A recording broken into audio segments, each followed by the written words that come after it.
હાલ પાકિસ્તાનથી ખૂબ જ દુઃખદ સમાચાર સામે આવી રહ્યા છે। પાકિસ્તાનમાં શુક્રવારે વિરોધ પ્રદર્શનો ફાટી નીકળ્યા છે। ટીએલપી પાર્ટીએ એક જ પાકિસ્તાનના વિવિધ સ્થળને દેખાવોનું આયોજન કર્યું હતું। લાહોરમાં ટીએલપી સમર્થકો અને પોલીસ વચ્ચે હિંસક અથડામણ થઈ હતી।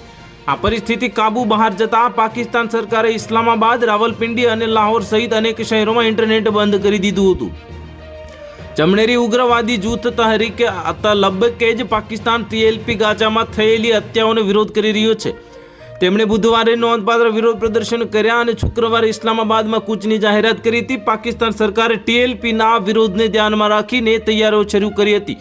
જો કે લોકો રસ્તા પર ઉતરી આવ્યા અને પોલીસ સાથે અથડામણ થઈ હતી। પાકિસ્તાન સરકારે પ્રદર્શનકારીઓને રોકવા માટે રાજધાની ઇસ્લામાબાદ તરફ જતા મુખ્ય રસ્તાઓ બંધ કરી દીધા હતા। ટીએલપી વડા રિઝવીની ધરપકડ બાદ ઇસ્લામાબાદ પોલીસે જણાવ્યું હતું કે લાહોરમાં ઇઝરાયલ વિરોધી વિરોધ પ્રદર્શનો પર કાયદા અમલીકરણ અધિકારીઓ અને પાર્ટીના સભ્યો વચ્ચે હિંસક અથડામણમાં ઘણા લોકો ઘાયલ થયા હતા।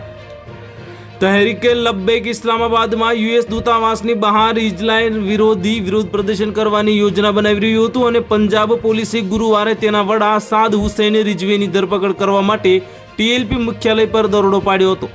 આ ધરપકડ બાદ વિરોધ પ્રદર્શનો હિંસક બન્યા। હુસૈન રિઝવીની ધરપકડ બાદ દેશના અનેક ભાગોમાં હિંસક વિરોધ પ્રદર્શન ફાટી નીકળ્યા હતા।